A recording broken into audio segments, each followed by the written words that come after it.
आता आम्ही निघालो अतिक्रमणच काढायला जुन्या कात्रज बौद्धाकडे. काय झाले सांगू का, इसवी सन 2000ला नवीन कात्रज बौद्धाचं काम चालू करायचं होतं. म्हणून इसवी सन 1997ला 11 ते 12 एकर जमीन संपादित केलेली NHAनं. आता तुम्ही म्हणाल बोगद्याचं काम चालू करायला जागा कशाला घेतल्या. मग मला सांगा, बोगद्यातून निघालेलं दगडधोंड कुठं तुमच्या रानात आणून टाकायचं का हो?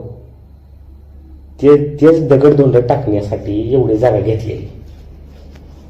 पण बोगद्याचं काम झाल्यावर काय झालं, ती जागा आपल्या बापाची असल्यासारखं कोणीतरी ताबा मारून विकून टाकली. आणि एकाला नाही तर 4-4 जणांनी विकली.